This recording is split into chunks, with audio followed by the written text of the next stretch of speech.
اعوذ باللہ من الشیطان الرجیم بسم اللہ الرحمن الرحیم الاخلاء دوست یومئذ آج کے دن بعضهم لبعض عدو ایک دوسرے کے دشمن ہوں گے الا المتقین مگر متقی لوگ۔ اس سے پچھلی آیت میں اللہ تعالیٰ نے قیامت کا ذکر کیا تھا کہ هل ينظرون الا الساعة، کہ وہ لوگ قیامت کا انتظار کر رہے ہیں۔ تو قیامت کی ہولناکی کو اور اس کی حقیقت کو اللہ نے یہاں پر بیان فرمایا ہے کہ الاخلاء یومئذ بعضهم لبعض عدو، دنیا کے اندر جتنیاں دوستیاں قائم ہیں یہ ساری کی ساری دوستیاں قیامت کے دن دشمنیوں میں تبدیل ہو جائیں گی۔ قیامت کے دن اللہ تعالیٰ نے قرآن میں ذکر کیا ہے، ایک شخص اپنے دوست کو دیکھے گا، پھر وہ کہے گا کہ لم اتخذ فلانا خلیلا، یا لیتنی لم اتخذ فلانا خلیلا، ہائے کاش اس کو میں اپنا دوست نہ بناتا۔ فبئس القرین، یہ بہت برا دوست ثابت ہوا۔ یہ مختلف الفاظ اللہ نے قرآن میں ذکر کیے۔ اور قیامت کے دن یہ دنیا کی جو دوستیاں ہیں یہ ساری کی ساری دشمنیوں میں بدل جائیں گی۔ قرآن میں اللہ نے یہ بھی ذکر فرمایا ہے کہ وَلْعَنْهُمْ، وہ ایک دوسرے پر لعنت کریں گے، وَلْعَنْهُمْ لَعْنًا كَبِيرًا، بڑی بڑی لعنتیں ایک دوسرے پر کریں گے۔ پہلی جماعت دوسری جماعت پر لعنت کرے گی، دوسری جماعت پہلی جماعت پر لعنت کرے گی۔ تو قیامت کے دن یہ جتنی دنیا کی دوستیاں ہیں یہ ساری کی ساری دوستیاں دشمنیوں میں بدل جائیں گی۔ صرف یہ نہیں کہ ختم ہو جائیں گی، ختم تو ہونی ہی ہونی ہے، ختم ہونے کے ساتھ ساتھ یہ دشمنیوں میں بدلیں گی، ایک دوسرے پر لعن طعن کریں گے۔ تو اس لیے یہ دیکھنا چاہیے کہ ہماری دوستی کن کے ساتھ ہے۔ رسول اکرم صلی اللہ علیہ وسلم نے ارشاد فرمایا کہ المرء علی دین خلیلہ فلینظر من یتخلل، آدمی اپنے دوست کے مذہب پر ہوتا ہے، اپنے دوست کے دین پر ہوتا ہے۔ تو دیکھنا چاہیے کہ وہ کس سے دوستی کر رہا ہے۔ نیک لوگوں کے ساتھ دوستی کرے گا، نماز کا وقت ہوگا سب اٹھ کے جائیں گے، اس کو ساتھ لے جائیں گے، آؤ بھئی نماز پڑھ لو۔ اور اگر فساق اور فجار کے ساتھ دوستی ہوگی تو اذان ہو رہی ہے، نماز ہو رہی ہے، کچھ پرواہ نہیں ہے، نہ شاعر اللہ کی پرواہ ہے، نہ نماز کی پرواہ ہے، نہ تلاوت کی پرواہ ہے، وہ نشے میں دھت ہیں، گناہوں میں مبتلا ہیں۔ اگر ایک آدمی خود نشے کی عادت اس کو نہیں ہے اور اس کے دوست نشہ کرنے والے ہیں تو اس کو بھی نشے کی عادت پڑ جائے گی۔ تو اس لیے دیکھنا چاہیے کہ آدمی کی دوستی کن لوگوں کے ساتھ ہے، کن لوگوں کے ساتھ اٹھتا بیٹھتا ہے۔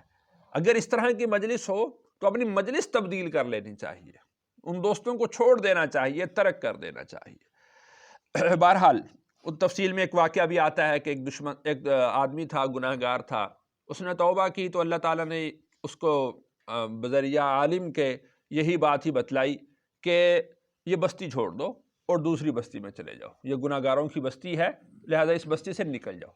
تو اپنی دوستی دیکھنی چاہیے کہ اس کا اٹھنا بیٹھنا کن کے ساتھ ہے، اس کی دوستی کن کے ساتھ ہے۔ الا المتقین، مگر متقی لوگ، متقی لوگوں کی دوستیاں دشمنیوں میں نہیں بدلیں گی۔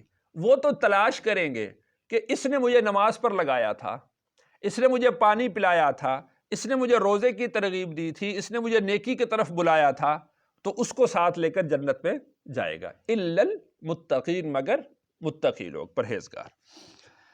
پھر جو متقین ہوں گے ان کے لیے اللہ کی طرف سے اعلان ہوگا، یا عبادی، اے میرے بندو، لا خوف، نہیں ہے خوف، علیکم اليوم، تم پر آج کے دن، ولا انتم تحزنون، اور نہ ہی تم غمگین ہوں گے۔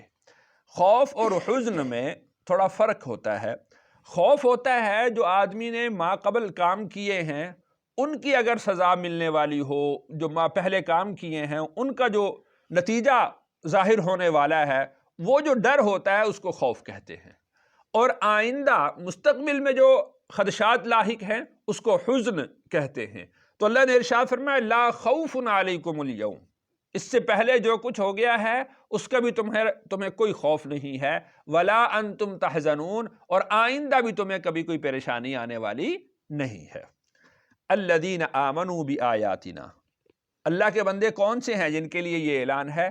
الذین آمنوا بآیاتنا، وہ لوگ کہ جو ہماری آیات پر ایمان لائے، وکانوا مسلمین، اور وہ مسلمان تھے، یعنی ایمان کا تعلق اعمال قلبیہ کے ساتھ ہے، دل کے ساتھ ہے، اور وکانوا مسلمین، اور اسلام کا تعلق اعضاء و جوارح کے ساتھ ہے۔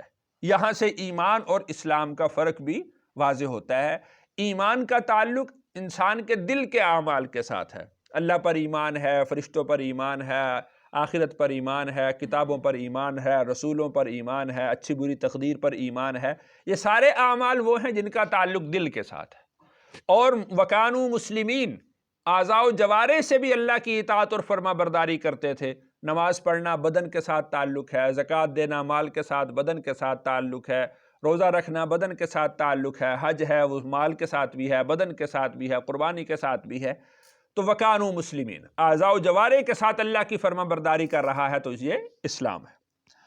ادخلوا الجنۃ، تم داخل ہو جاؤ جنت میں، انتم وازواجکم تحبرون، تم اور تمہاری بیویاں اکٹھے۔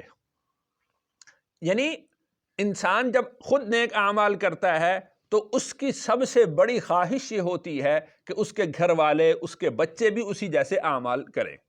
تو جب وہ ان کی فکر کرتا ہے تو اللہ تعالیٰ اس کی فکر پر نتیجہ مرتب کرتے ہیں، تو اس کی بیوی، اس کے بچے، وہ بھی نماز کی طرف آتے ہیں، وہ بھی نیکی کی طرف آتے ہیں، تقوی کی طرف آتے ہیں، تو اللہ تعالیٰ جنت کے اندر بھی ان تمام کو اکٹھا کر دیں گے۔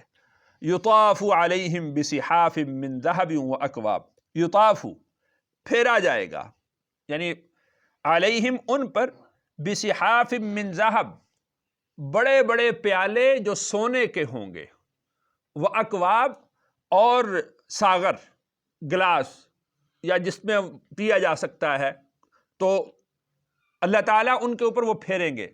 اور اللہ تعالیٰ نے قرآن میں مختلف جگہوں پر ارشاد بھی فرمایا کہ یطوف علیہم ولدان مخلدون، چھوٹے چھوٹے بچے ہوں گے کہ جو ان کو پلا رہے ہوں گے۔ تو یطاف علیہم بصحاف من ذہب واکواب، ان پر سونے کے پیالے اور ساغر وہ پھیرے جائیں گے، وہ اس میں سے پئیں گے۔ وفیہا، اور ان پیالوں میں، ان ساغروں میں، ما تشتہیہ الانفس، جو جی چاہے گا وہ ملے گا۔ جی چاہ رہا ہے پانی پینے کو تو اس کوزے کے اندر پانی آ جائے گا۔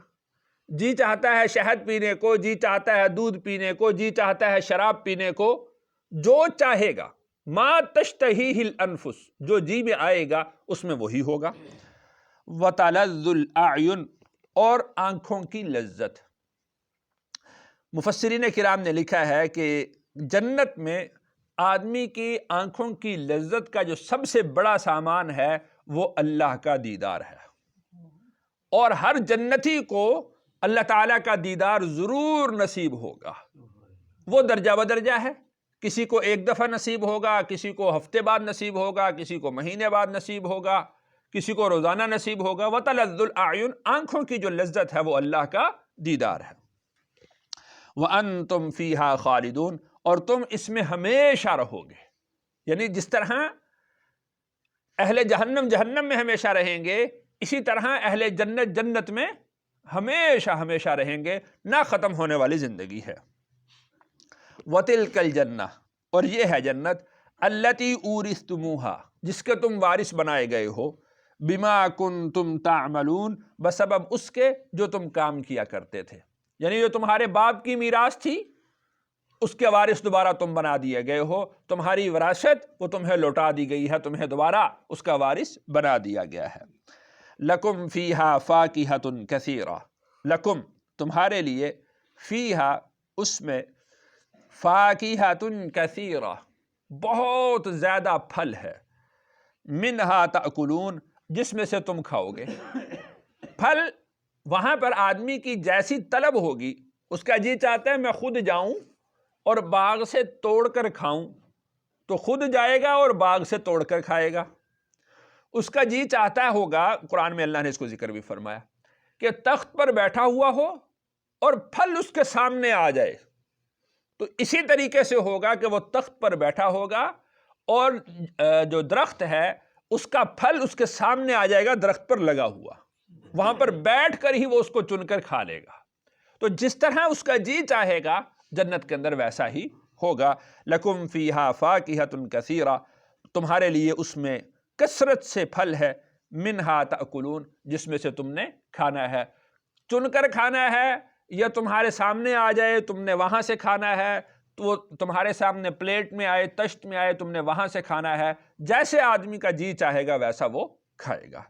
اللہ تعالیٰ سے دعا ہے اللہ تعالیٰ مجھے اور آپ کو جنت کی یہ نعمتیں نصیب فرمائے۔ الحمدللہ رب العالمین والعاقبۃ للمتقین والصلاة